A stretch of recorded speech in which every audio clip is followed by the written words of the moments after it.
Good evening, B's, G's, NB's, Peens, Vagines, and in-betweens. I come to you as always as Charles, otherwise known as CPO, otherwise known as CP. Thank you in advance for subscribing and liking this video. Today, what we're going to be doing is going through the comment section of the episode 9 spoiler chat that I had with Cody Leach just a couple of nights ago. It's interesting. We're a heck of a lot closer to the season finale than we are to episode 9 at this point. We're days, nay, we're hours away from having all of this be resolved. Maybe not all of it, but this season at the very least. And the more I've been sitting with the aftermath of episode 9 after watching it 2 whole times, or 2.5 times, the half time was just to find a piece of footage because I have a conspiracy theory about what some of the things are being done.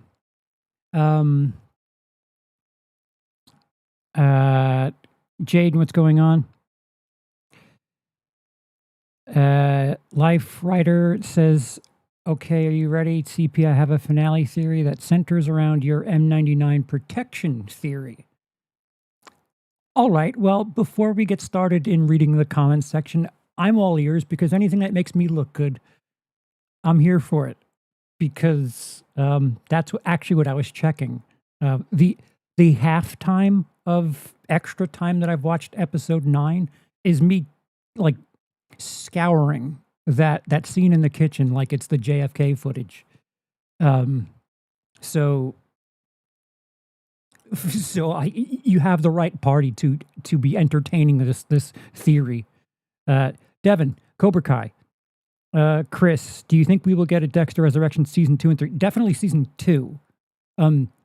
If they try to tie everything up that they have loose as of right now for episode 10, this could be the third terrible ending. I don't think there's a chance in hell they're not giving us at least one more season. Plus the fact that they canceled Original Sin kind of makes you think that they're going to put all hands on that resurrection deck. Ryan, Dice, Doc, fuck, it's going to take so long. I have no takes. I simply am here to say pink hand. I've been having to avoid online because I was so late in starting Resurrection because I just finished New Blood. I'm currently on episode 7 of Resurrection. Oh, yeah. If you have theories, that's one thing. I know that apparently there's like some Russian leaks or whatever. Not interested in that. As a community head, I'm asking you, please don't spoil shit for people. If you have theories, that's one thing, but please, for the sake of being a good Dexter fan, this isn't the community to be like, hey, I have a friend who's Russian and he told me all of this is happening. Theories are one thing, but like spoiling something that an American speaking audience has no control over is another. Doc says, plot twist, I didn't change my name for rebrand. I just did it to fuck with people. And it's working. It's working rather effectively. I've been avoiding those spoilers like the plague. Yeah, I like, guys, we all have fondness for the franchise, for the series, for the character. But I'm begging you, please not here. There are probably certain pockets of the internet where like people want to talk about stuff like that, but I don't think it's fair to those of us who don't understand, don't understand Russian, or perhaps it's not legit. Like it reminds me a heck of a lot of Rise of Skywalker, where a lot of leaks were out there, but some of them weren't true. And that not like the leaks did anything to save that movie because it was bad, but some things could be fake, some things could be real. Just kind of sifting through that. We're all excited. I get it. Some people want to share their excitement for things that they already know or theorize based on things that perhaps are true, but please not here. You could 3 more days, and it'll all be out there. Or 6 more days, I guess, if you're watching it through Showtime. You non-cable cutting legend, you. Okay. Do you think this will be the last series that the writers will write for Dexter? No.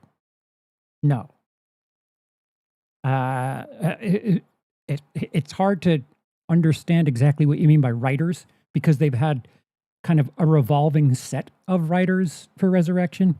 I have a hot take, and I think if they want to have like really hardcore dramatic relationships, they got to bring Melissa Rosenberg back, because all of the juicy dramatics between characters was seasons 1 through 4.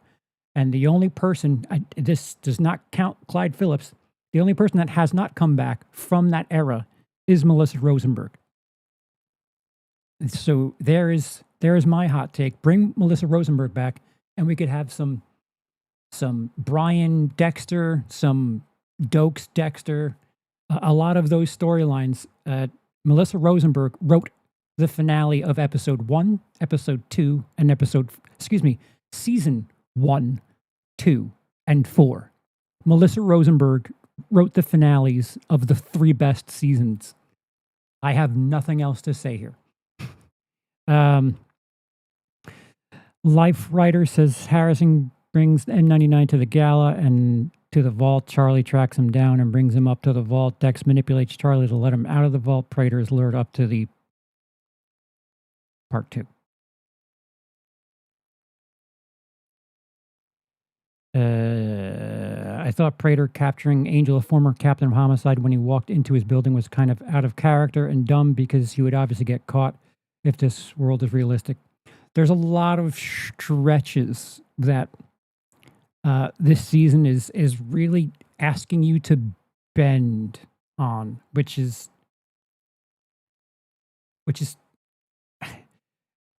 it's okay to put up with those things and bend your disbelief if the good is great, and there has been a bunch of great, but this season hasn't been flawless by any stretch. There have been a couple of things where, I don't know, we only have an hour left. There are certain things that I don't know. Suspension of disbelief is so much, but like a gala where you're going to have like every cop in New York in the same building is, I don't know. Don't see a problem with making more shows as long as the writing quality remains the same, not turn into New Blood where we have a massive M99 plot hole that completely breaks the story. I don't know if it completely breaks the story. The liquid itself was different, but New Blood for me isn't a completely fucked season. I think it was a good season that took a ridiculous left-hand turn with the last 20 minutes. I have an unpopular take about how good New Blood is as like a departure, as this, study on someone out of practice, someone who's trying to be retired, for lack of a better way of describing it. It was interesting. As like this departure thing. I certainly like New Blood and the idea of it without the last 20 minutes more than I do Original Sin. Because Original Sin to me is just like fan fiction. It's just like fan service. And I'd much rather have something different and challenging than whatever the fuck Original Sin is. Again, there are some things in Original Sin that I enjoy. The Dex and Deb getting high, watching movies or whatever, like that alone is worth having Original Sin. But if you're asking me to choose between two, and if I have the option to get rid of the last 20 minutes of New Blood, I'm taking New Blood. And even with the last 20 minutes of New Blood, especially considering it means we have Resurrection. Charlie tracks him down and brings The vault Dex manipulates Charlie, let him out. The vault Praetor is lured up to.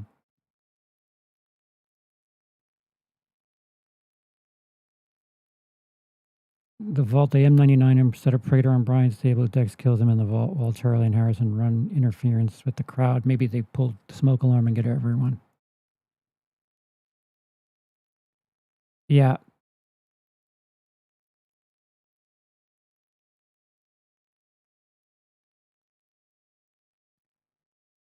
Praetor is lured up to everyone to evacuate, and after killing Praetor and disposing of his body, maybe Dexter sets up the vault for public exposure to kill his reputation to the world. Yeah. It has to. The fact that the gala is at that location, it needs to make sense. Like, there's too much coming together at the same spot. They missed a chance to bring Dokes into Original Sin, in my opinion. Yeah, right. Like, if you're going to do fan service, just fucking just go all out. Because man, in the beginning, Masuka doing the like, all you needed was once, and like that's the Pavlov's dog response. Like, oh, okay, it's Masuka. I know, because that's his laugh. But man, they beat that shit to death early. Gray, howdy, Gray. Not sure if it's a hot take, but they screwed up. Could have taken Angel off the board via impersonation of a cop, B&E firearms charges, get him out of there for the season, and tarnish his credibility. Gray, I have an asterisk on Angel. It needs to matter. You've taken that character off, and as of right now, it doesn't really matter long term, because they made him. My big gripe with season 7 is LaGuerta. Like, that was a big deal, and then you had the typical Dexter backdoor writing someone out of a conflict, where Dexter he's not responsible for the killing of that person. Never mind. And then to begin the next season, it's just not touched on ever again. Like, a major character is killed by another major character, and here's this bench. Anyway, let's continue on with our shenanigans.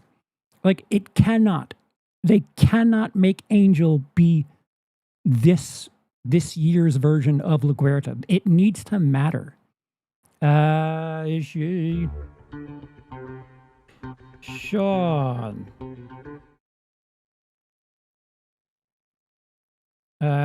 Sent a comment to the Spot Fund. Thank you. Dexter 10 season, it sounds like it's ran its course. A show like this should not go into double digits, in my opinion. You get stale and repetitive, same as the film franchise. I agree for the most part, but it was stale in season 6, 7, 8. Then they tried something different with New Blood.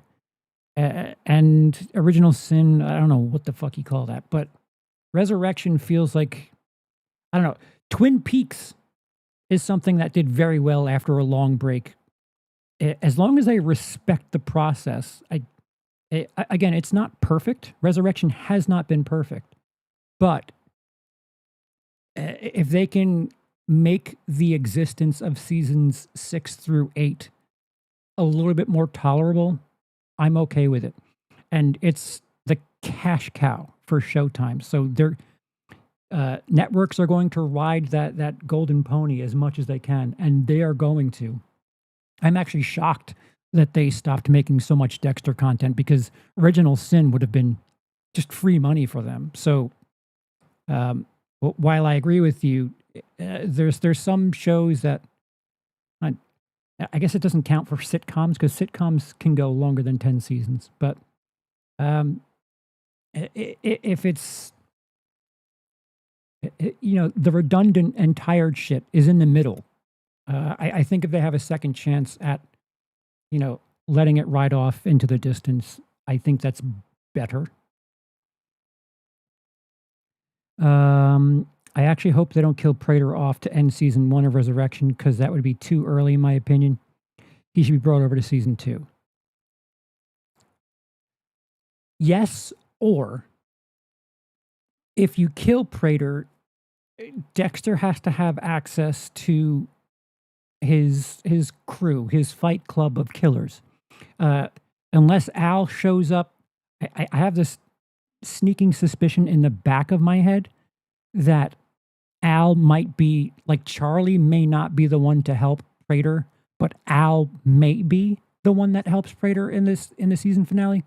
If that does not happen, Al's kind of looming because he throws that phone out. So even if Prater gets knocked out, you still have Al moving forward. Or if Prater gets knocked out and Al does too, his files or whatever he says about his extensive history of serial slayers, that's got to be the next thing that Dexter goes after. But to not have like a big bad moving forward is kind of interesting, and I don't think New York Ripper is going to be resolved in the 10th episode. I really don't. If anything, it's going to be like I don't know. Like if it's fucking Blessing, I'm going to be back here next week talking about just how did they fuck this up again. If they kill Prater off in the finale, do you think it will still continue with this season 2? Yes. The fact that episode 9 currently sits at a 9.9 on IMDb, they're moving ahead with it. They'd be foolish not to, unless of course they script themselves into a fucking corner, which certainly is true. Scott already said it's not Blessing. Well, thank God. So I don't anticipate being too angry on Friday morning. I get bored with shows after a short time, never watch long ones, so that's just my opinion, but I always say Friends, 10 years, the show really got stale.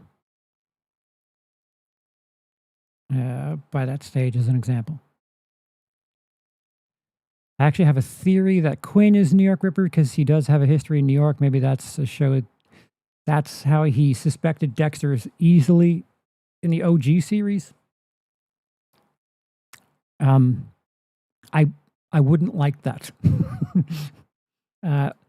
Between all of Dexter fandom, and I've seen plenty of things on just YouTube alone, and YouTube isn't all Dexter fans, but a lot of the theories and things, a lot of what certain people want, certain other people don't, a lot of what certain people think or have theories about, not everybody agrees with. That's fine.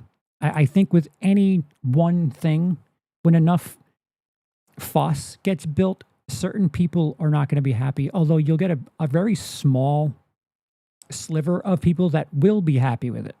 I don't think there's any chance you can please everyone, especially with like this whodunit style storytelling.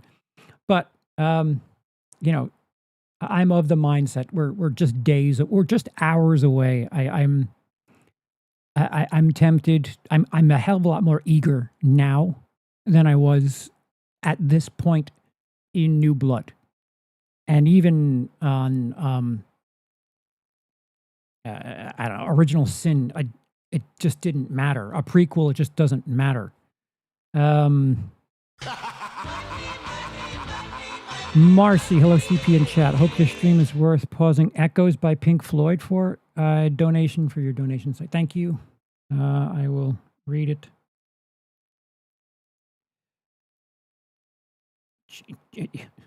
When I watched your and Cody's episode 9 spoiler stream, hopefully you and Cody are going to talk about episode 10. Probably. Dexter Resurrection is not available yet in Denmark, so I have to wait a little more. Oh, that sucks. I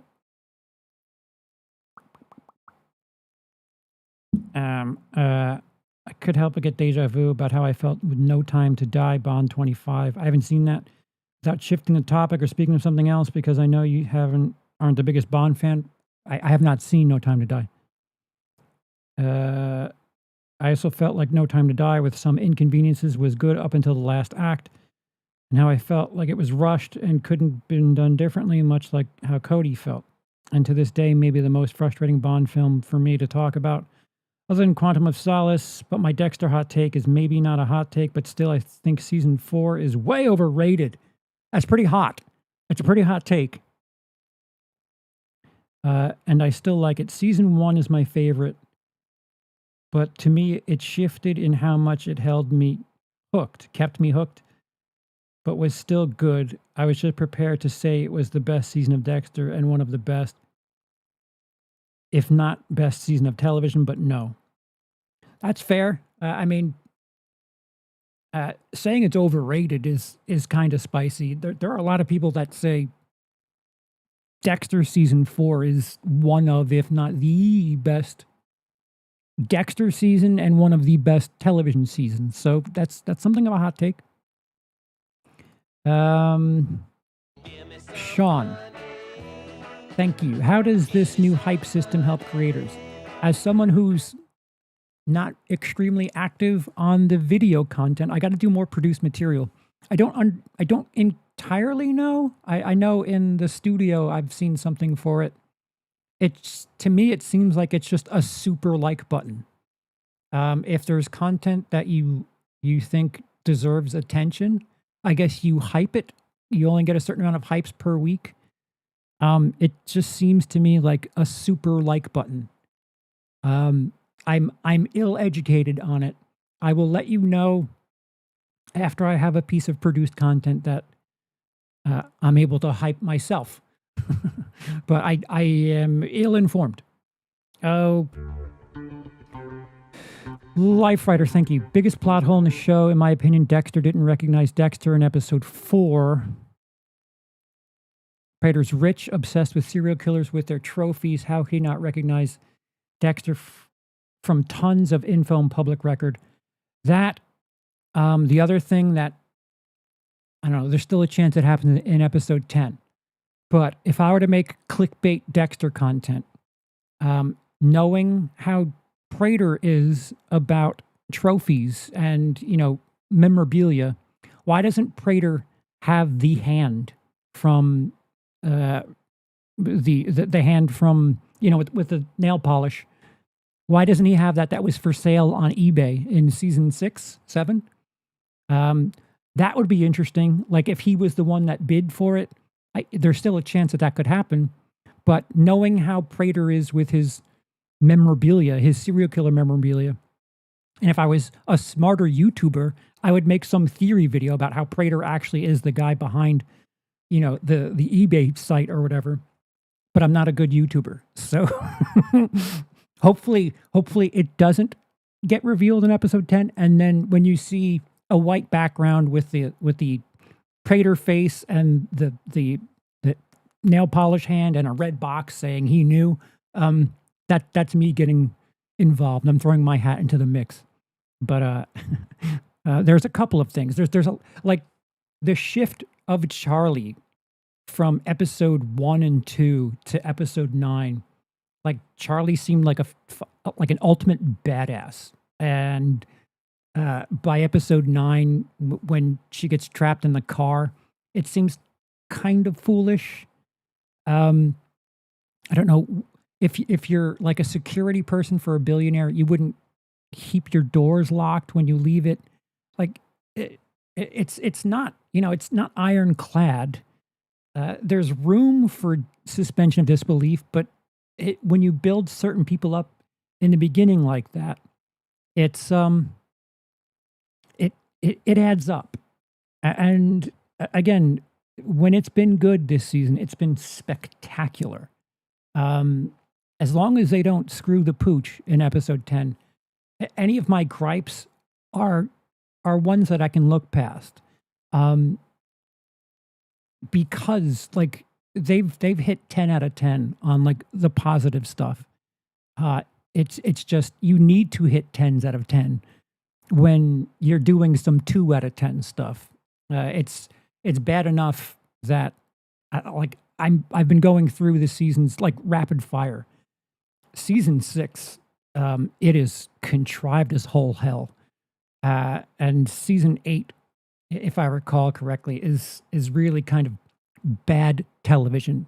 Dexter Resurrection is cinematic. It's great television. It's so great that there's times where you're like, man, I forget I'm watching television, and then there's like stiff delivery of dialogue, and you're like reminded quickly that oh yeah, this is television after all. It doesn't look like television, but every now and again you get reminded that it's still television, which isn't damning by any stretch. It's just when it's good, it makes you forget that it's television. And but when it's bad, it reminds you that it's just television after all. Lots of highs and lows in this season, but I would say the highs outweigh the lows, as I would. Like if you go back and watch I've been doing post episode updates, shorts for every episode, if not starting on episode 2. I've been hard. Like some of you in the comment section are like, "Oh, why do you hate everything?" They're a temperature of the mood for every episode, and I wasn't completely won over, but I think episode 3 I was kind of down on. Episode 4 I was big on. 5 kind of brought me back down. 7 was probably the best episode of Dexter in a very long time for me, but keeping track of my mood over the course of the season has been interesting. And if you like isolate how I feel after episode 3, you'd think I hate the entire series or whatever, but that's not true. It's just in those moments, the I don't know, the mood, the vibe kind of swings all over the place. Like as of episode 4, I was done with Blessing. Like I don't like. I understand you need to pad things out and have some fluff for Dexter's character, but the line delivery, the dialogue was like bad television. I don't know if it was direction, script, or acting, but it was just so painful whenever it was like the Blessing family dynamic. And it wasn't like any one person. It almost feels like they're like, all right, we need to kill a certain amount of time in this episode. Let's do this dumb family drama shit. And we'll really focus on the cool shit later. But the great stuff has been fantabulous. Resurrection has been phenomenal.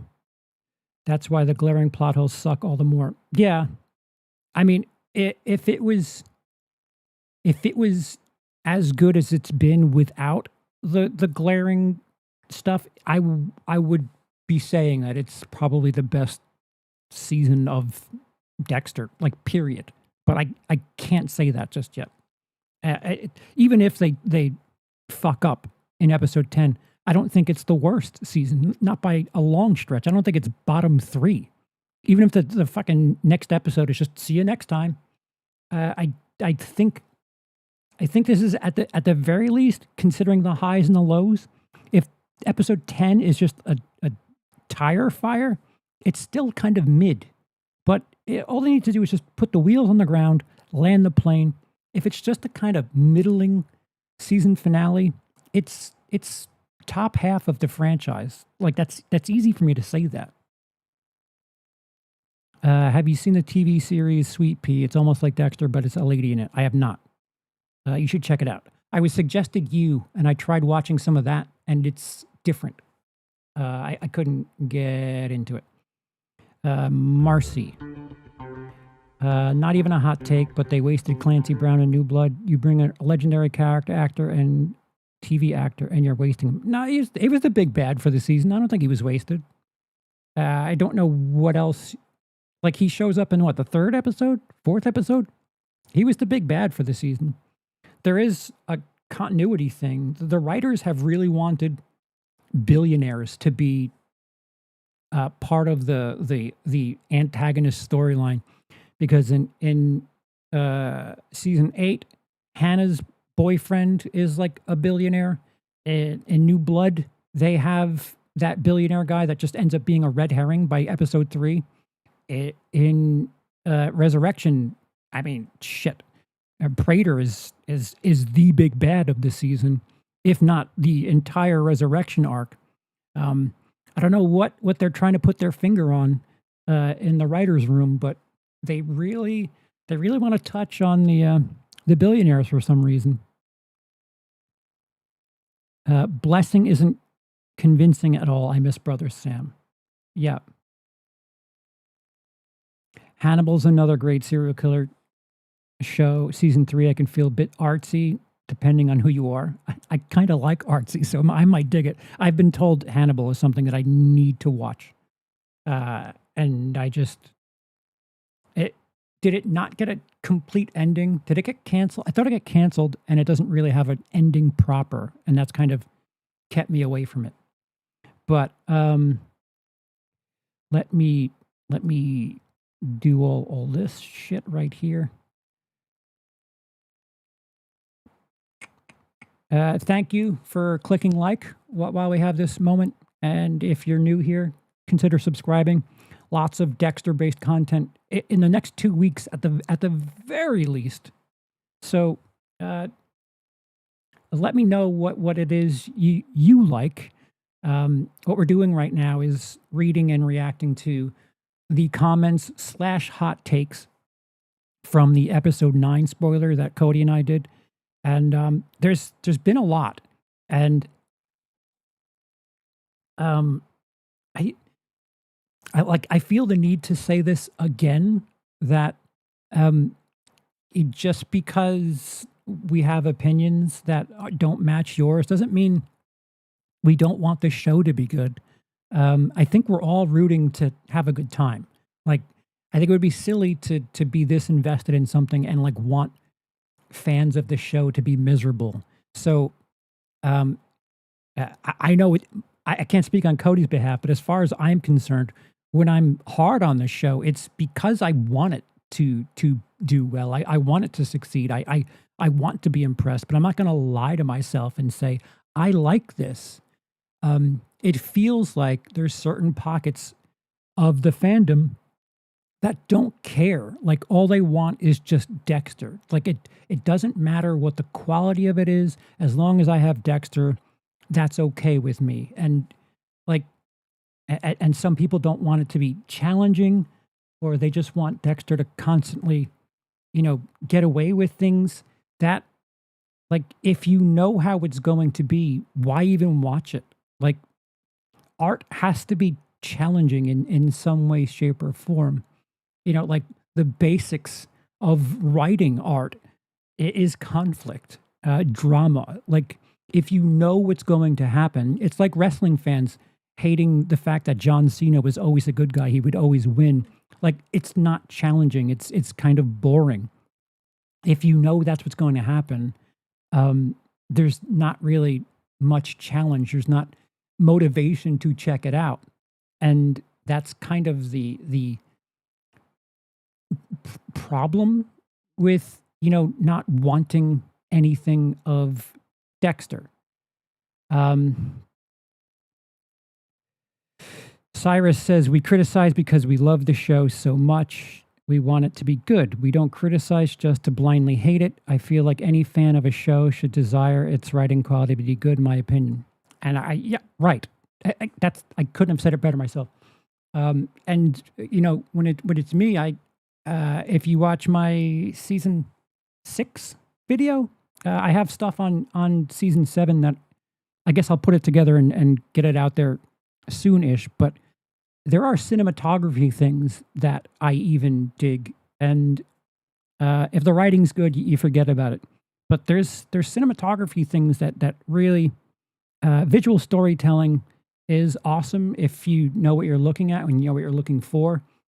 Season 7 does something when Deb and Dex are talking, and the visuals for it is quite impressive. I think when a TV show can use visual storytelling tricks to get you to understand what's happening without having any dialogue, that's like really awesome.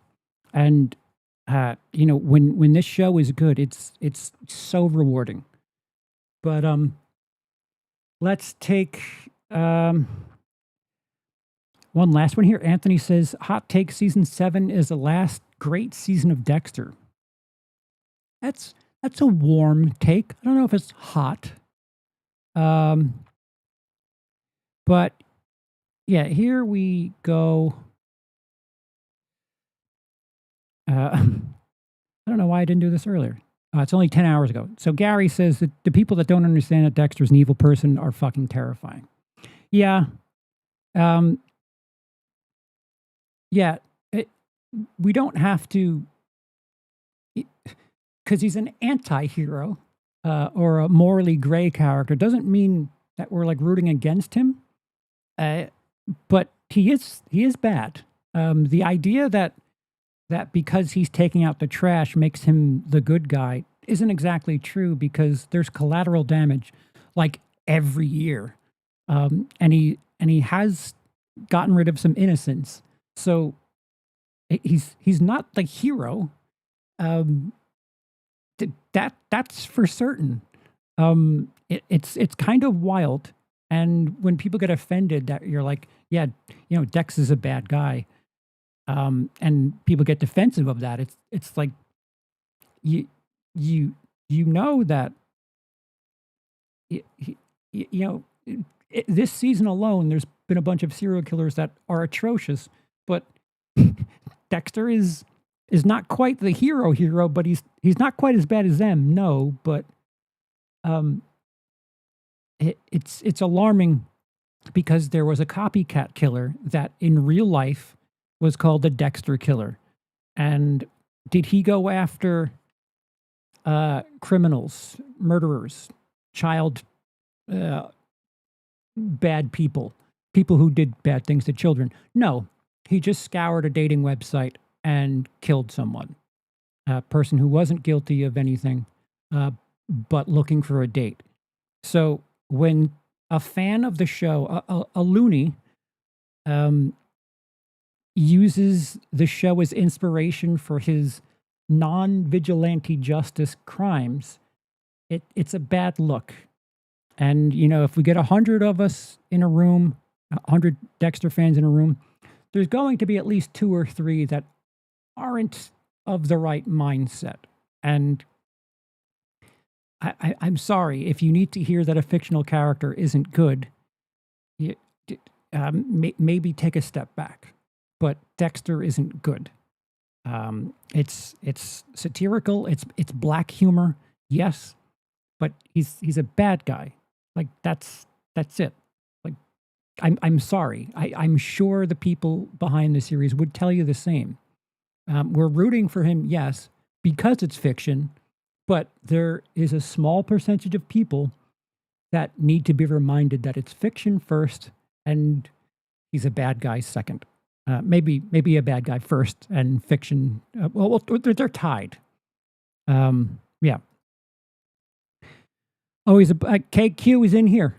Always a blast when you and Cody collab. I'm praying they end this season on a high note. I don't even need a high note. I just end it and don't fuck it up is all I need.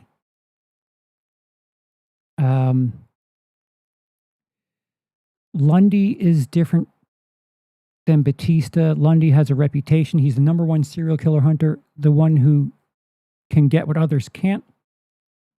People from other states and departments know who he is from reputation. Only Miami Metro knows Batista. Lundy was FBI, not a local cop from Miami.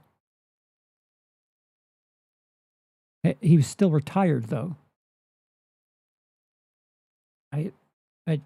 What's your point? He had files. He had files on Trinity, but he was retired. Just like Angel had files on Dexter, but he was retired.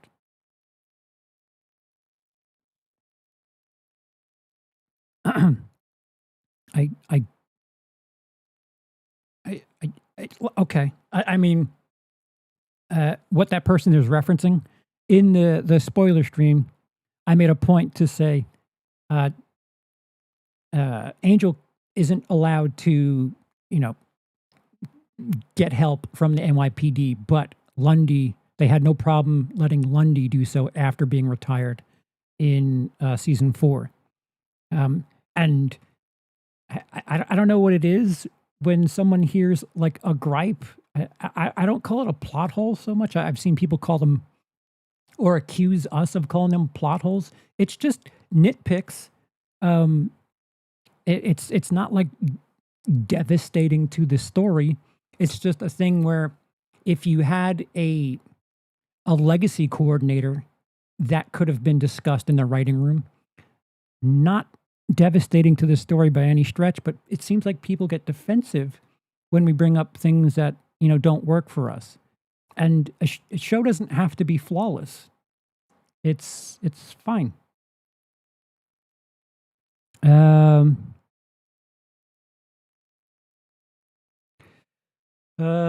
Marcy, hang on. Marcy says, I want to love television so bad because of its potential, even though it's considered more low bar than movies. It's faster too. But looking at most whole top tier shows, many of them, they started out good, but they end badly. Or else it's inconsistent in quality each season, or else it's canceled before you get satisfied with a full story, like Dexter, Lost, and Game of Thrones are definitely victims of the started good but ended badly. The Last of Us and Stranger Things are inconsistent in quality. Last of Us is a season and a half. While shows like Hannibal, Banshee, Warrior canceled before a true satisfying ending, I would say that The Shield and Breaking Bad might be the exceptions. Add Sopranos to that list. I just wish there were better writing on TV as in movies, because oftentimes I get recommended a show that everybody loves that I get a bit dissatisfied with how much hype didn't affect me.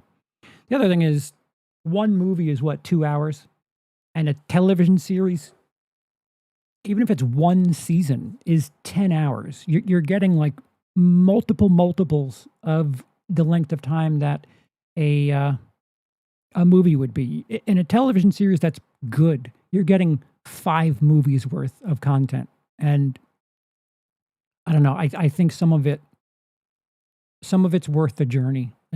Just like I'm having gripes with pet peeves, nitpicks with Resurrection, it's worth that journey as far as I'm concerned. Next, live in the now, fellas. I don't think what may or may not happen in future seasons should be what determines if this episode is good or not. It wasn't perfect, but it was pretty damn great.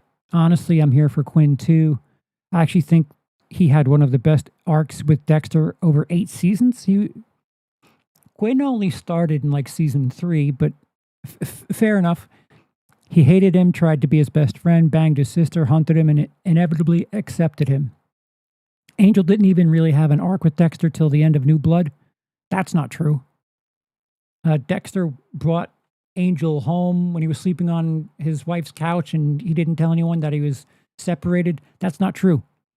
Before they were always just buds. They were on the same bowling team. I still love Angel as a character more, but I think people are sleeping on what Quinn can bring to the hunt. Fair, but Angel's been a character, a solid character, and closer character to Dexter, way longer. Don't forget Masuka's still around too, and they're going to be new characters and situations. It's not the Angel show after all. Quinn alone won't fill the hole, but Quinn with another killer cast and storyline will, hopefully, fingers crossed. Yeah, we could all hope, but you're running out of characters that would feel, I don't know, poetic to have be the end or the thing that stops Dexter. And I realize some people just want Dexter to keep going. I understand it. But for the sake of a nice, well wrapped up story, it should have something tying up at the end that feels earned. And as of right now, there's nothing that feels satisfying based on what we have right now.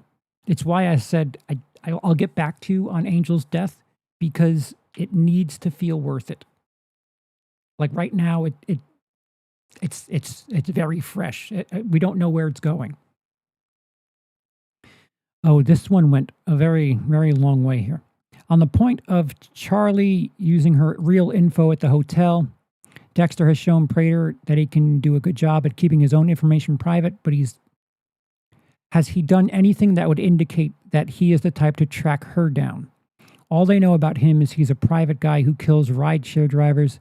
Not sure if that would be enough to convince him that Charlie needs to use a fake ID at a hotel or else he'd find her. Which is odd. I reply, it doesn't matter what they think Dexter is capable of, or it's the fact that she's committing legally questionable acts, yet she gives her actual information. If it were Prater, perhaps considering his trophies are in his house, why would she voluntarily compromise herself? And the reply is, I'm not sure how much she would be compromising herself. Would she really be worried that Harrison would go to the cops and reveal that she interrogated him over his dad being a serial killer? Plus any legal issues I'm sure Prater could take care of, as he already said he has an in with the law enforcement, or maybe she had to give her real ID because Prater just didn't care enough to get her one. Which is weird.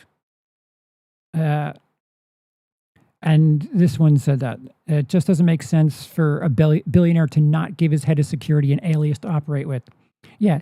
And like, again, this isn't like devastating to the progress of the story. It's just a thing that's like, in the beginning of the season, you made it seem like this Charlie character is like really, really aces about how they cover things up.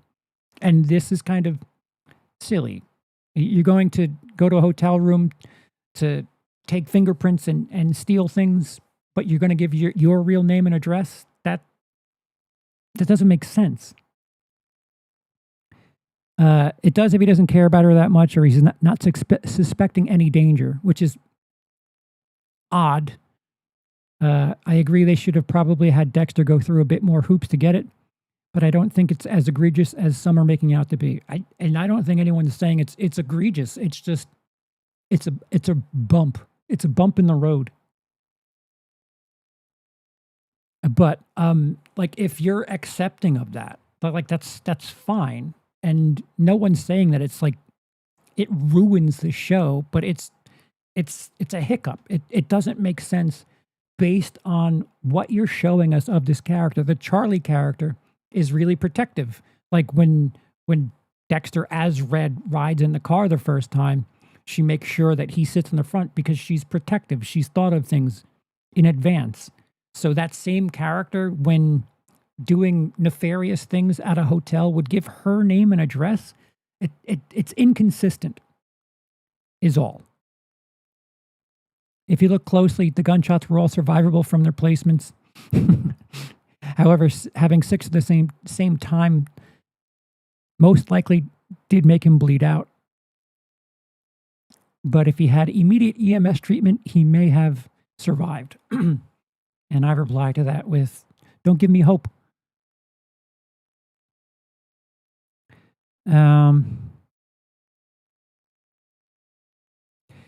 Haley says, I personally want to flash forward where he dies of old age, and the story as we see it is his life flashing before his eyes. He's already done that. That's 6 feet under. Plenty of serial killers have intrigued over the centuries, and some still do because they were never caught or later identified after their deaths. I think it's a pretty stark reminder that sometimes justice never comes, and there are plenty of people who do atrocities and never answer for them. But considering the show and Dexter and how many times people have gotten close, it's dangerous to do that with Dexter's character, only to go on to live long lives, that sometimes good doesn't triumph and some truths never come to light. I know that ending probably wouldn't satisfy everyone, but it seems better than the last few we got. Fair enough. Having him get killed again, but for reals, or caught by someone other than Angel, at least at this point, doesn't seem like it'd be much better. I guess we shall see. My only hope is for Dexter that they are able to get to the end and really nail it. Third time's a charm. I don't even need for them to nail it. I just need for it to be okay. Like, listen, you've done 2 endings, 2 series endings, and they've been atrocious. It doesn't need to be Breaking Bad, but just have it be something where it's like, cool. All right, thanks. I appreciate that. It doesn't need to be, oh my God, can you believe it? Because it's been 2 endings that have been really, really suspect. I know some people don't think this way, but I'm of the mindset, just end it that it like feels okay. Not even great, just okay. Just don't make it suck again is all.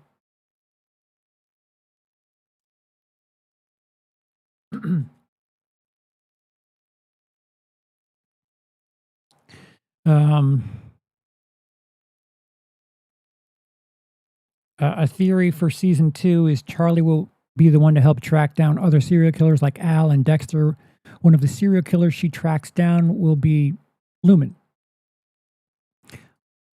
But no one knows Lumen's a killer.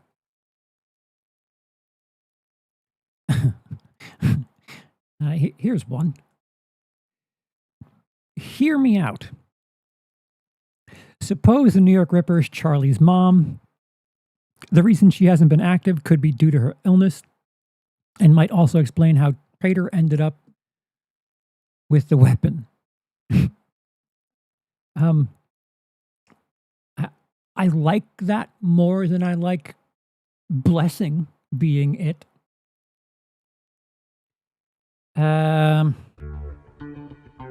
Marcy, this might be a bit weird off-topic question, but for you, CP, what is truly good writing in television and movies? I know you're maybe not the right to ask. Why not? But I hope you can answer it still. Consistency, believability.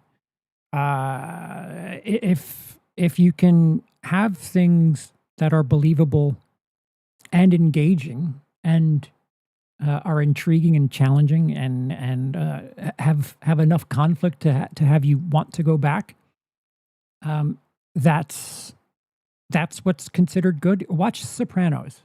Watch Sopranos start to finish. And no matter how you feel about the way that show goes and ends, it's very good writing.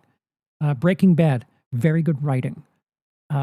All television needs to fill time. So it's no television series that is on for more than 10 hours doesn't suffer from some padded stuff, because television is different to write for than movies.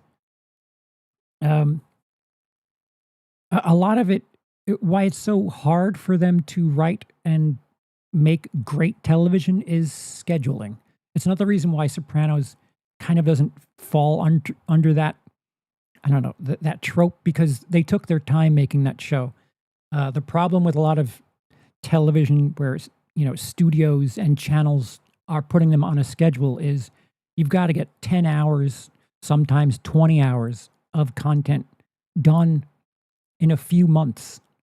And some of it is not going to make sense. Some of it is going to have to be fluff. The schedule is usually part of the problem. The fact that they started shooting Resurrection in, January? And they had 10 hours, and some of it's very, very strong. They have 10 hours of content, and some of it's very strong. Some of it's kind of cringy, yes. But they shot for 3 months or 4 months and pushed out 10 hours. And a lot of it was pretty solid. Think about movies that they'll do the same thing. They'll produce in 4 to 6 weeks, sometimes more, and that's only 2 hours. Television, you're not really, what you notice more than anything with television is not very many deleted scenes in television, because they're using all of it. Anything they're putting on in front of the camera, they're putting it on the screen somewhere. So the garbage goes in with everything else in television. It's just depending on how good the writing is, makes the bad stuff worth the good. What's bad writing then? Examples? Um, like CSI. It's like that's just procedural, like weekly, non. Well, the storytelling doesn't really. It's not really storytelling. You're just kind of dropped in on something. It doesn't. You could miss 3 or 4 episodes. It's not that it's bad writing. It's hard to compare other things that aren't like a linear story to things that are. But I don't know. Watch. Trying to think of like something that's badly written. See, the stuff that's badly written doesn't win fans over, and it gets canceled. It's really hard. Like when you watch Resurrection, watch the dialogue between Blessing, and then watch dialogue between Dexter and Angel. Like you can tell that the time that's being spent on the thing is it's just different. You have to take in a lot. The more you watch, the more you realize when something just doesn't work, and when it kind of floats to the top for the negative reason. Who is your favorite TV writer or showrunner? I've said it again. I need Melissa Rosenberg to come back to Dexter. Alan Ball is a very good one too. And Ghostface says Dexter season 8. That is, yeah, Dexter season 8. A lot of it. I don't want to point fingers, but a lot of Scott Buck stuff. You watch the episodes and keep track of what the names are, because there's like rotating names for writing, and you'll notice trends and habits with certain writers. Like anytime there's a lot of sexual content in Dexter, chauvinist type humor, chances are it's a Scott Buck written episode. I'm not saying that his only reason to be there during Dexter shows is to, have stripper scenes or whatever, but a lot of the more sexist humor happens to be with certain writers. And again, like I said before, Melissa Rosenberg, a lot of the chunky drama, she's written a lot of that. And compare something like, I don't know, any episode in season 8 to a finale of season 1, 2, and 4, which Melissa Rosenberg was the writer of. And that's a good place to start. Given that Batista a catching/killing Dex would be A+ ending, what grade would you give Quinn in that position? I need more work. It needs to be added to. Like right now, C-.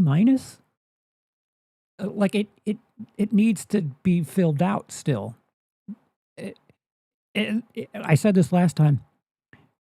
If they were going to have, if they were going to have Angel take Dexter down, he didn't need to be as prevalent in this season of Resurrection as he was, where the Prater stuff, that was more than enough to carry the season as far as I'm concerned.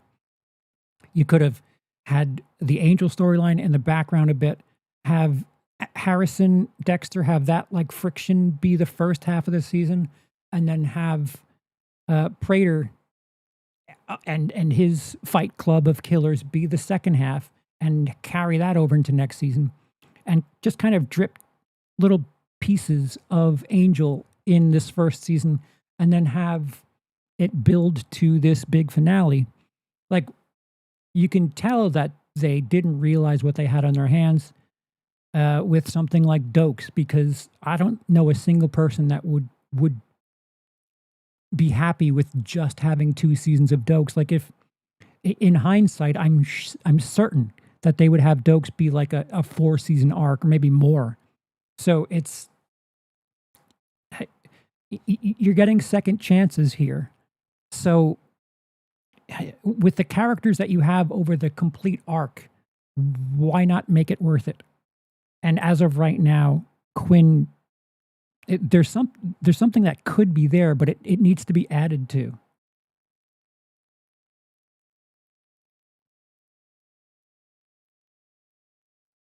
But you can't do much things with Dexter. You can kill him, or he can escape, or he can get arrested. He can get arrested, and you can do some sort of, like Silence of the Lambs thing, where he's in prison and helping them catch killers.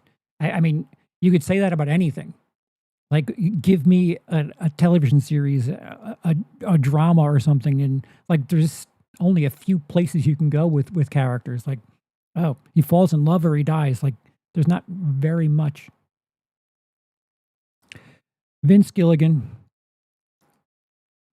yes, a very good writer too.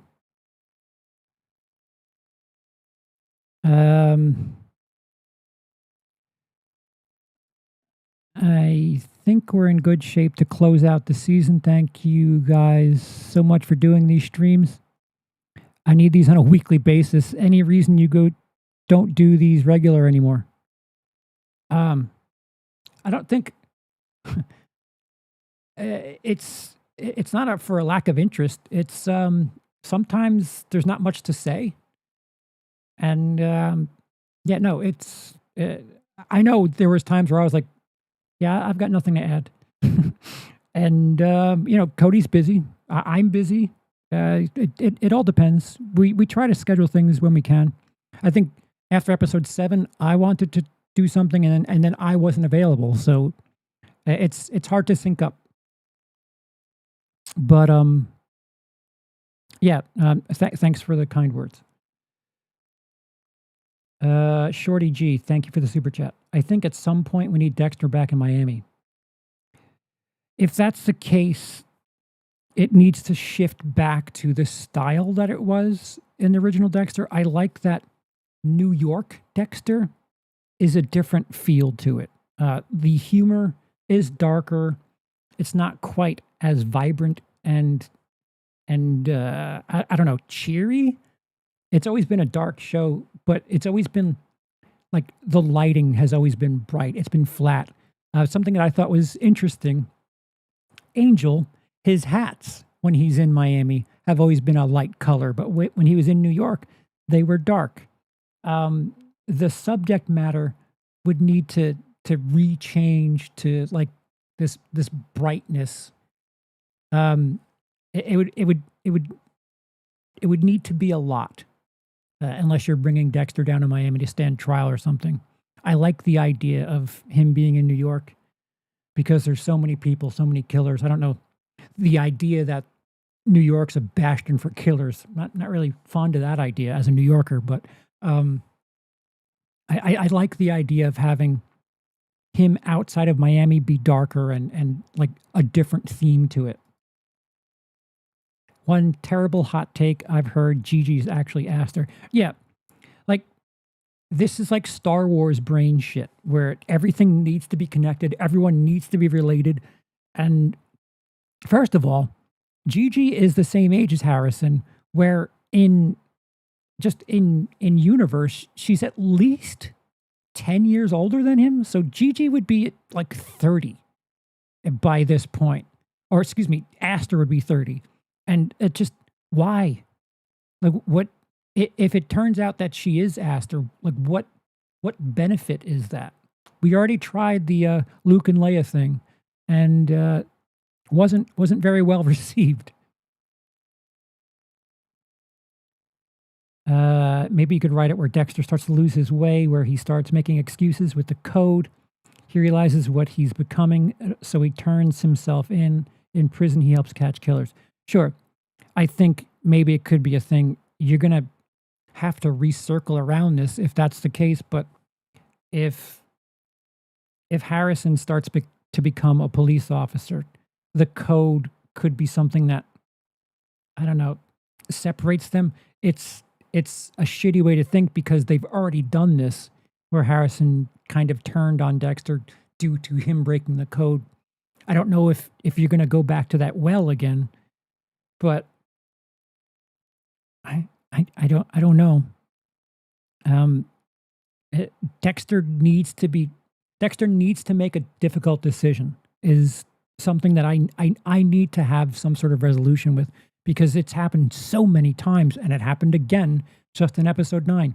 He's got to make a hard decision. He's got to make a tough choice and live with whatever the repercussion is of that choice.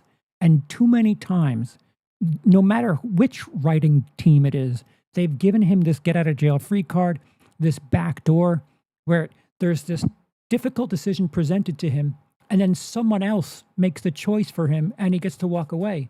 Like, that's not redeeming. It's not. It just doesn't feel good. Like, oh, great, he gets to keep going. Like, the fact that they've alluded to Dexter being a parable for addiction, like it's a very good one, but they never really hit harder with that parable. Where, I mean, season 2, like, he literally admitted to having an addiction, but an addict makes selfish choices. Easy for you to say, selfish choices, but they're left to deal with those things.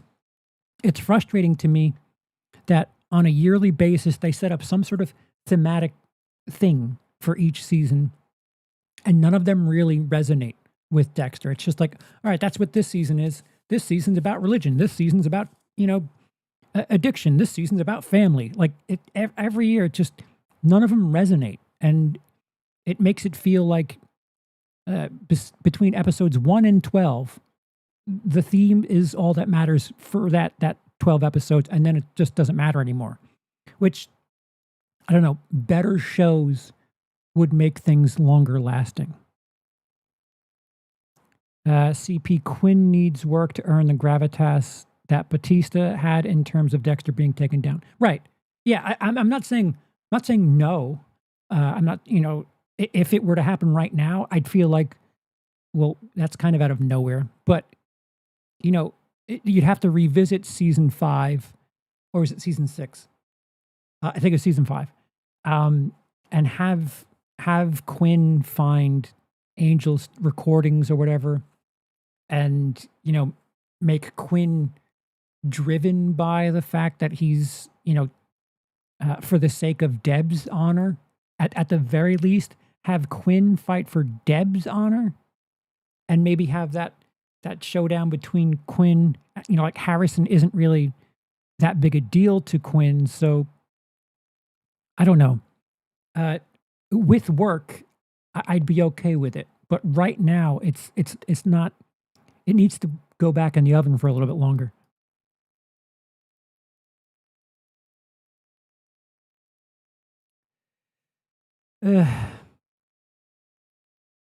Gigi looks nothing like Astra. Is that the only thing that matters, is looks? But yeah, also about 10 years younger.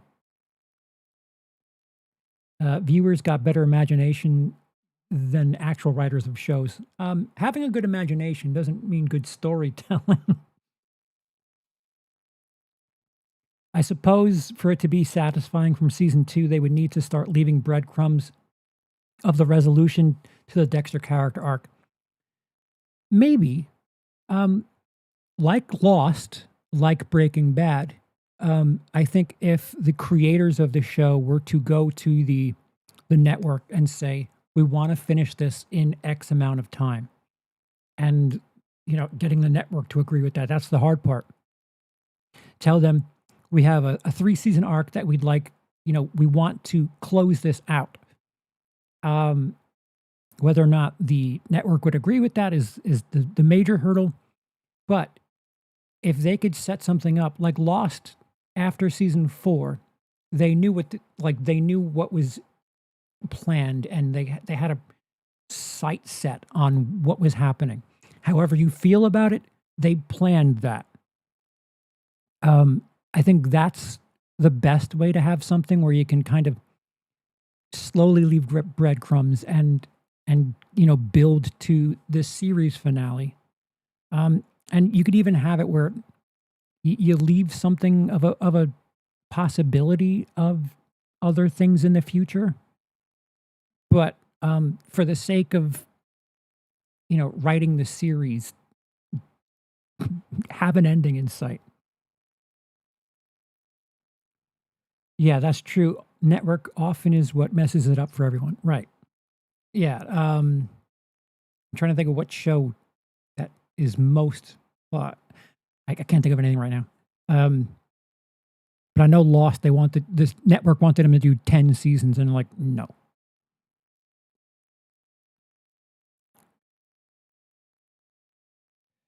Um, I couldn't agree more. This series should have Batista's cat and mouse be a major plot throughout, but now I don't know where the show could possibly go. That would be interesting or satisfying. Angel bringing Dexter in would be the perfect ending.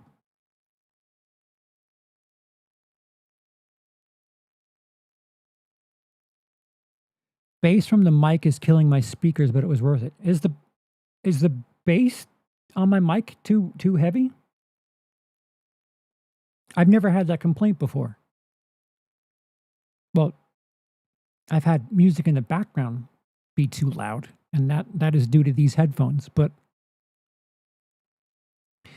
in my opinion, it was rather unrealistic that the NYPD would ignore Batista. His evidence, while circumstantial, was plenty for a competent detective to want to look into. He left a wake of death from each locale he left, and more questionable circumstances came upon his arrival. It's the thing I didn't like about episode 8 when he looked silly in the wig shop. Like, he just looked absolutely silly. I know Cody was okay with it. I didn't like that at all. And then Cody kind of caught up to me, not liking the way things happen in episode 9. We already saw someone be silly in LaGuerta in season 7, and it took a bunch of episodes for that to happen.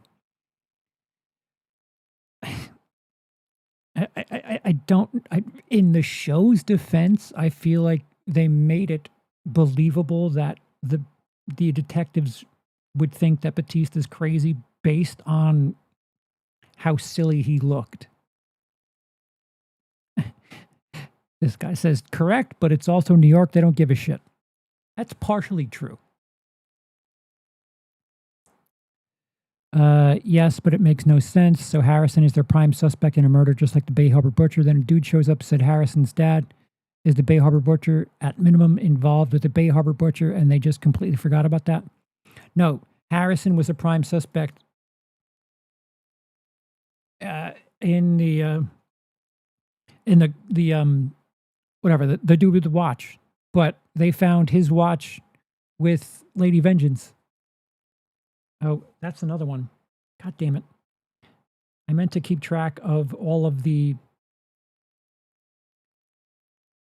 movie references, and Lady Vengeance is very clearly one. Sorry. Mia gets framed for that, and now she's dead, so that makes sense. As much as there's holes with it, which that still could be open, so I don't know if they just completely forgot about it. When Dexter gives Harrison something he says for protection, they don't show it, so you assume it's a condom. Then he says you know how to use it, and you realize it's probably a pistol. I don't know. Why would he keep a pistol in the kitchen? And if you go back and watch it and listen carefully, the refrigerator door opens. I don't know. We have no evidence to show us that there's guns being stored in Dexter's fridge. What we have seen in Dexter's fridge is M99.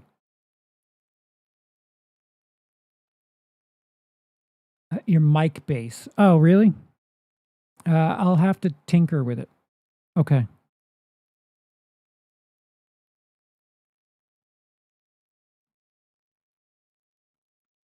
I don't think Walter White and Dexter are comparable.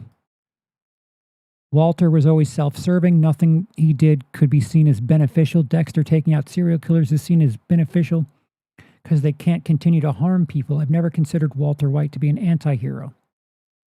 But they're both driven by, well, greed, ego, addiction.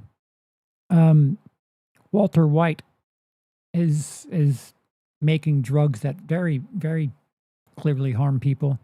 And Dexter has been responsible for innocent people dying. So I don't agree.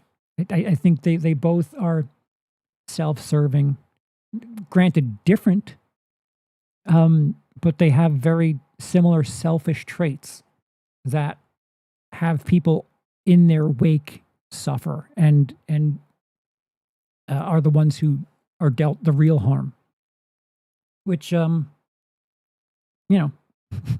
which makes them morally gray.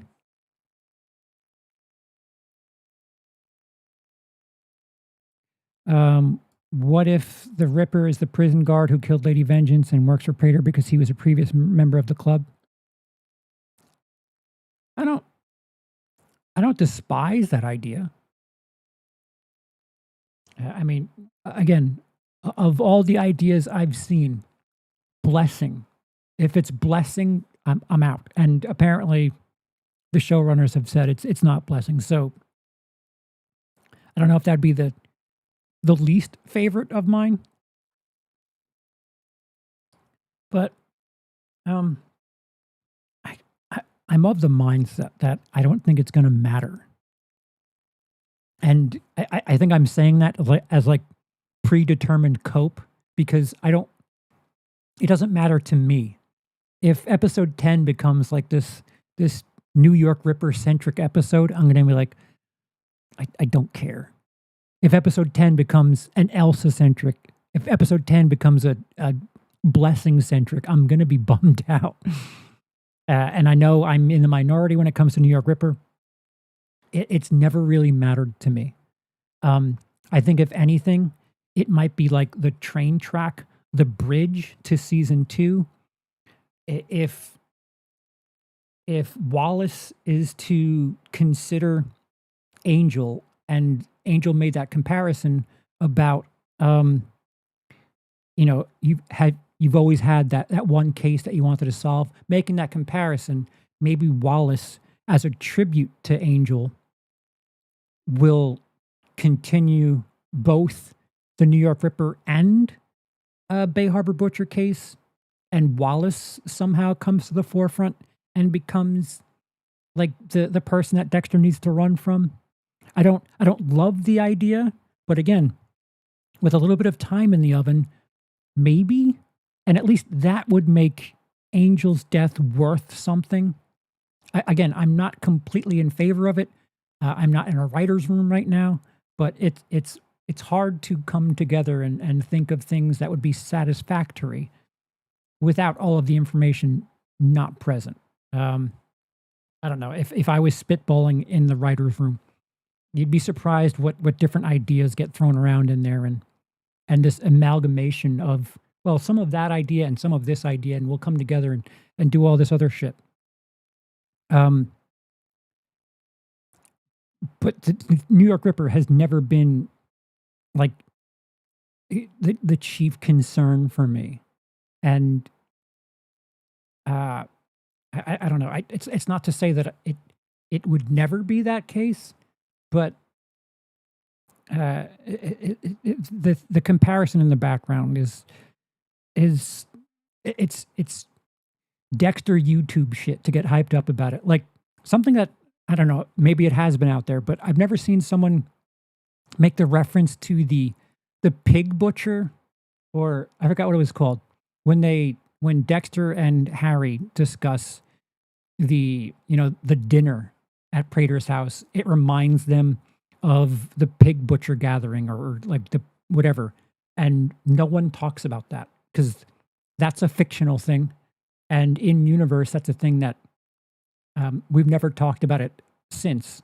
And again, another thing that if I was motivated enough, I would stir the pot. But to me, the New York Ripper and like the Pig Butcher are in the same level of okay. That's just it's world building. Got it. Don't really need too much more on that. But if you're going to explore it, please fill it out and do a better job. Or not a better job, but dot all your I's and cross your T's. But I'm not the only person watching this show, so this is just me and my preference. I realize some people want, they want Rita to be the New York Ripper somehow, and sure, have fun with that.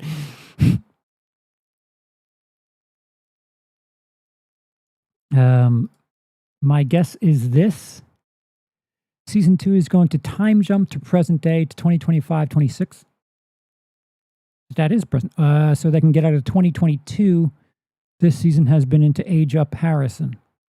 Yeah, that's another minor gripe I have. Harrison having physical relationships with a young lady when he was in high school just a few months ago. If this is to take place 10 weeks after New Blood, he was a high school kid. At oldest, he was 17? Fine. There's a couple of things legally working, physical connection. All of that kind of gets me leery about the timelines and things. His age and all of that shit. Whatever. But yeah, his age is the one thing where I keep going back and saying, I don't think he would even be 15 by this point, but whatever. At some point, Harrison's going to die as consequences of Dexter's actions, and that will lead to Dexter either turning himself in for atonement or die by his own hand. I don't know if I would like suicide. That feels like the least favorable option. And so what became of Al? Is he going to show up for the finale? I think it could happen. Like, he does throw the phone out, so there's no way to get in touch with Prater. But even more reason to be like, oh, yeah, Charlie's going to, walk away or whatever, and then Al's going to be the one that saves them. There's a lot of loose ends. This is why I just want episode 10 to not be great, just make sense. Just make sense, please. New York Ripper will be an actor they haven't cast yet. I tend to lean towards that. Probably somebody like John Lithgow or Clancy Brown, who will get introduced season 2 or 3. I agree.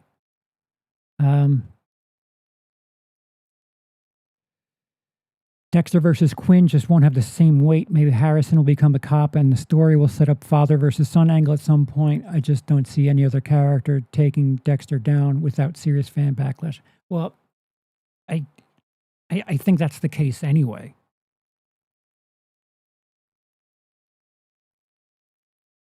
So Resurrection opening is a manhole cover, and it's a reference to the Ripper. I have a mini theory the whole show is going to build towards Dexter versus the Ripper. That's fine too. I need it to matter to Dexter. Is all. Adam, what's going on?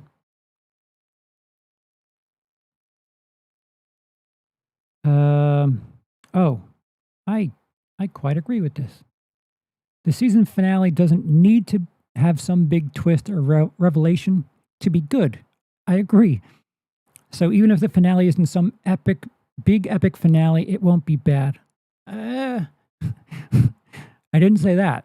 Most Dexter season finales wrapped everything up at the end, so I don't think it would be fair to judge it for that if it does turn out to be some tying up loose ends episode. I agree with that. But season 5 was a cliffhanger of sorts. Season 6 was a cliffhanger of sorts. Season 7, I don't know. I don't know if you can call it a cliffhanger. It's just a fucking letdown. But It's not like they don't tie up loose ends. They've in the later half of the OG series, they leaned heavily on that cliffhanger shit. Moronic take. Hey, is that Gray? Gray, is that you? Moronic take. Lundy had permission. This isn't a hole at all. Silly you are. I don't think either one of us said the word hole.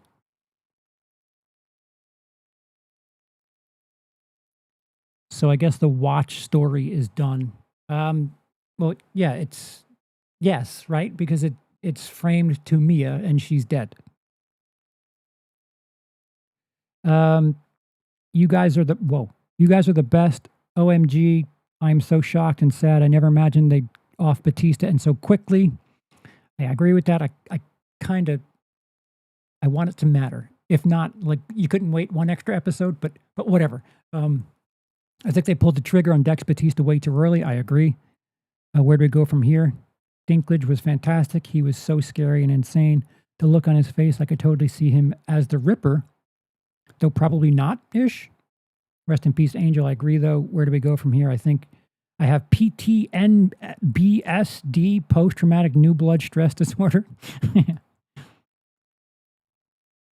I'm a big fan of Cody, and he posted this. Man, you have an infectious laugh. I'm going to sub just for that alone.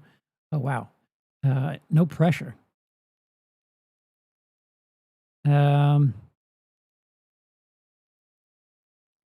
Blessing to background character like Masuka's daughter. Oh, daughter. Ugh. Or Batista's sister or Quinn's stripper girlfriend. I doubt it's going to turn out to be any really important or a hidden serial killer. He's just a side character. I agree.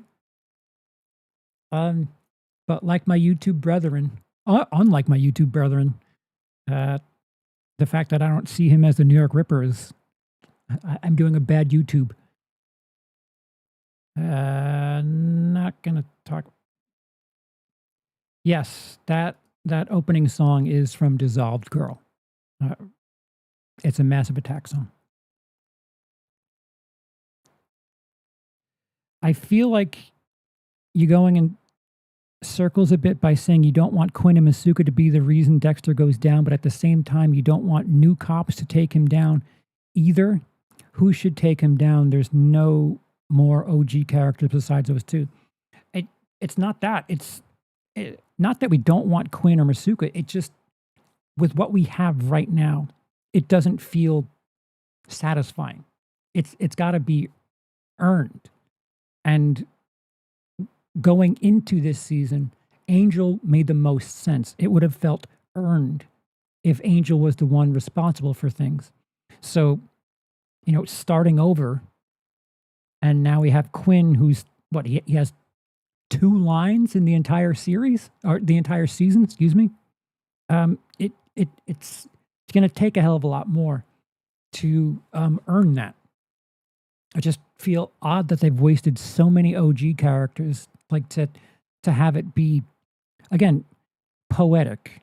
Not everything is perfect, and the Dexter storyline has been far from perfect, but, beggars and choosers.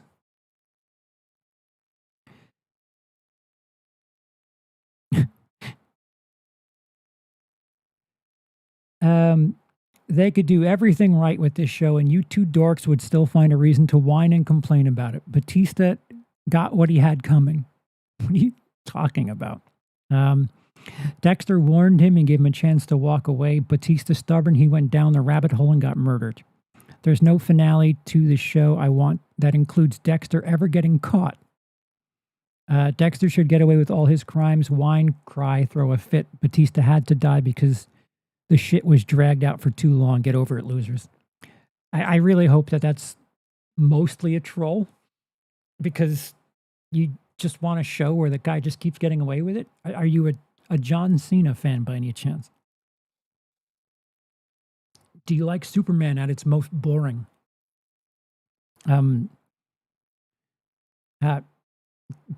Great take. I don't know what else to say to that. Of course, it would depend on the writing, right? And yeah, based on we have what, 60 minutes left. As of right now, I don't think I want them to wrap up the series in the next 60 minutes. I don't know, unless it's going to be something wild like Prater kills Harrison and Dexter, for the sake of his son wanting to be on the right side of justice, and because Angel was chasing him down, turning himself in to do the right thing and like end this misery. I don't like the idea, but if you're only giving me an hour based on what we have, I don't want this to be done in this one episode. That comment seems so stereotypical. I'm sure it's a troll. If it isn't, like, why are you watching? Like, if you think that, you know, we're whatever, losers. What was the first thing? They could do everything right with this show, and you do dorks. Dorks was the word. Whine and complain. I don't think Cody and I were whining and complaining. But sure. If that's what you think, then why are you watching? A lot of people hate watch shit on YouTube, and it's puzzling to me. We've been burned twice as Dexter fans, and we want to love it. And whenever something doesn't look right, we get concerned. And it hasn't been perfect. If it has been perfect, what would there be to complain about? But it hasn't. So, you know, it's because of the getting burnt twice before that makes us leery and skeptical and cautious. New York Ripper is Uma Thurman. Mark my words.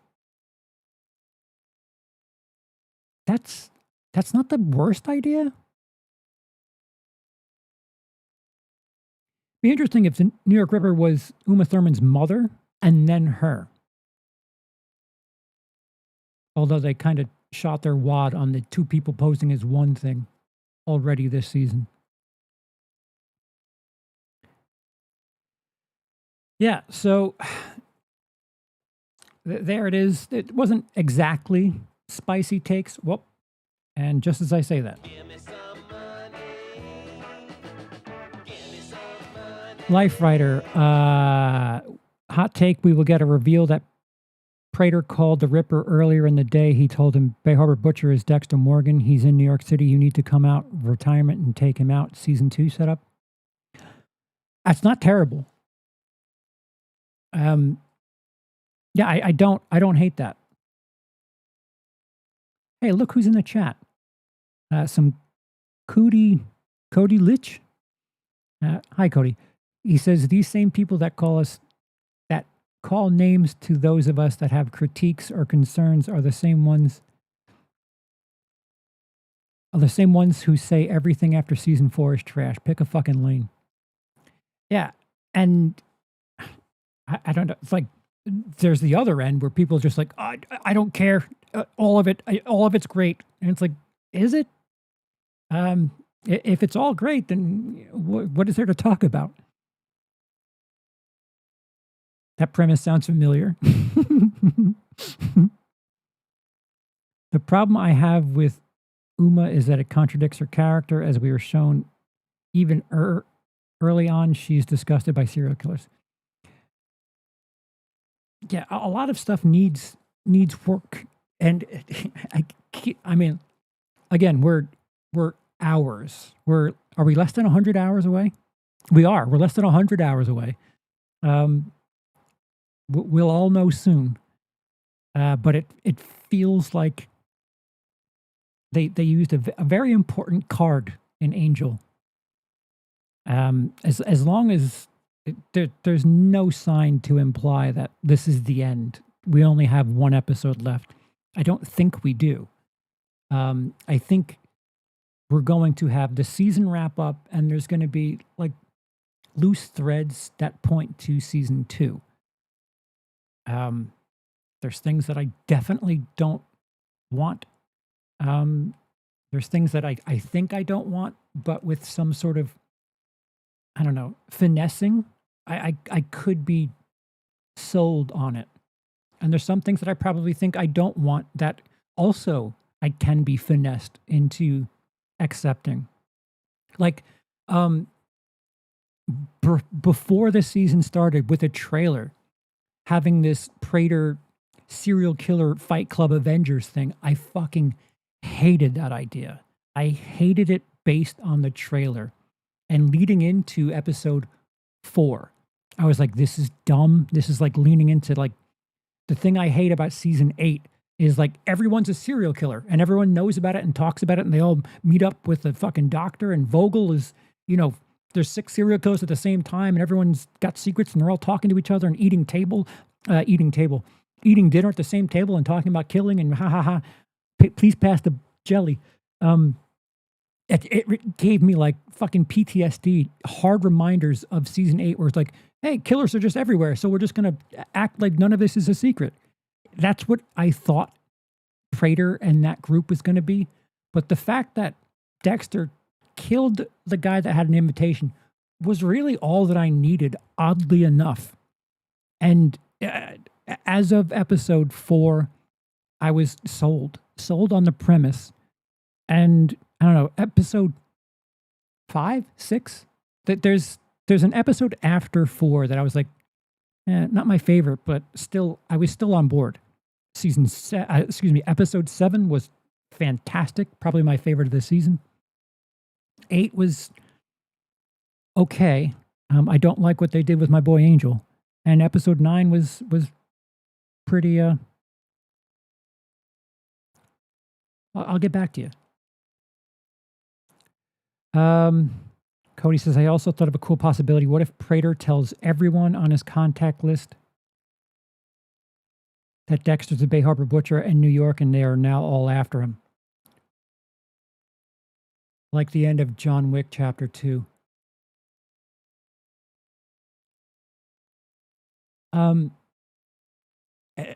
That seems bigger. I don't hate that idea, but it needs to be finessed. Because so Prater would need to live for like the bounty to pay off, or Prater's on the run and he has a bounty. I don't hate the idea.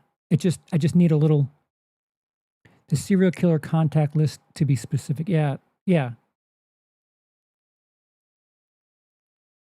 Surprise, Amano. I think it'll be Detective Oliva or someone we have not seen yet. I don't know how I feel with having multiple people chase Dexter. I guess that's an interesting twist that we haven't had yet. Have killers chase Dexter, not, or maybe everyone's chasing Dexter, killers and detectives, and Harrison's the only one on the inside that's like trying to help him. Like Harrison is a cop by then, and maybe Quinn is kind of like a crisscross. He's in and out. There's room to wiggle with that. And plus you could hire all these fucking big name actors to whore out on social media. I don't hate the idea. I don't think it needs to be a bounty. Prater just tells all the serial killers that the one who has been targeting and taking them out for 20 years is Dex. Yeah. They need motivation to do it, though. This is the best role Peter Dinklage has been on since Game of Thrones. Yeah, it's definitely interesting. It's doesn't sound boring, that's for sure. There's a lot of potential dynamics with Harrison being a cop. Yeah. Every great movie or show about a serial killer must be someone we know from before. Well, the problem with Dexter is they keep killing all the people we know from before.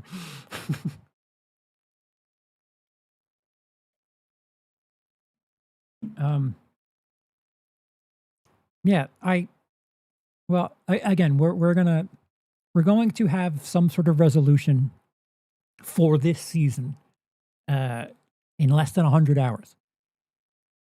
Um, the one thing that something of a hang up for me right now is Angel's death needs to matter. It needs to mean something.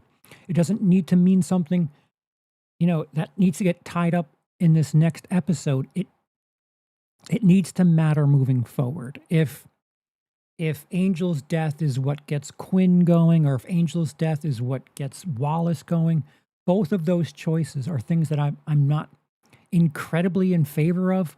But again, finessing and lubricating your way through that a bit and having it be a multi-season arc is something that at least it's a transition that, Angel was off doing things, and now whoever picks up the ball from him is picking up the mantle and moving forward for his honor, or for his honor plus LaGuerta, plus Stokes, plus Deb, like having it all, come to a head with someone else being the figurehead of that.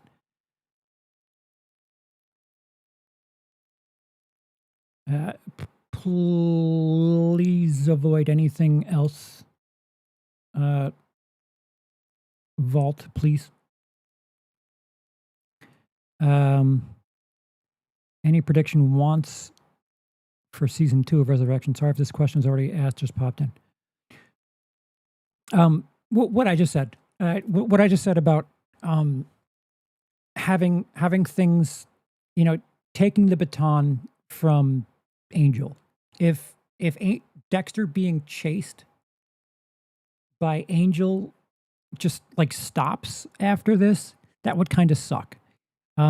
Dexter being chased by other serial killers, I don't hate that idea, but I kind of prefer the idea of him being chased by both, the law and, the serial killer community. That would be a bit more tense. But Angel's death needs to matter as far as I'm concerned.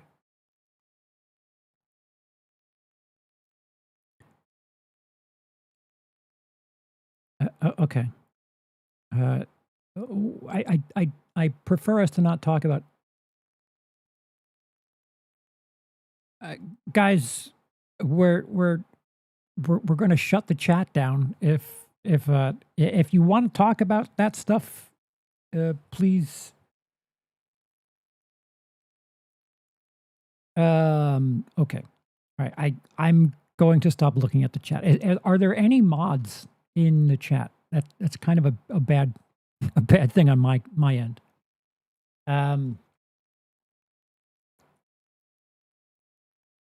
Kyle says, I want something. I would want something like the episode Nebraska, but for a season, maybe going after killers that Prater may know of and tracking them down. Yeah. I think if we don't get Al showing up in episode 10, having him be some sort of layover into the second season, however else you want to throw things around that, is a great way to segue into season 2.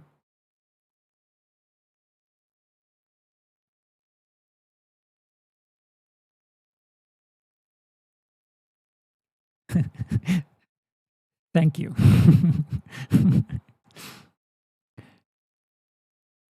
Yeah. So for the sake of not wanting to ruin anyone's punch, don't want to put any turds in the punch bowl. We kind of got things out. Cody says, "Well, I agree with it. Those of you that think your thoughts on something is more important than everyone else experiencing it can go to hell." Yep. I expressed it earlier in the stream that we're speculating, if anything, like if those of you have experienced it in Russian or whatever. Yeah, I don't want that to be the case here. Speculation is one thing, but being like, hey, I saw it and here's the thing. Just let us experience it. No. It was taken care of. So, anywho, I'll be doing other Dexter related content. I would assume, I mean, in any instance, Cody and I will probably touch base. If it's great, if it's mid, if it's awful, I would imagine we're going to be talking at the very least about the season in the rear view. But lot of stuff coming up as of Friday. Cody says I was streaming Metal Gear Solid and 3 different people were trying to discuss it. Fucking idiots. Yeah, it sucks. Needing to go into like radio silence. I've been trying to avoid comment sections and shit.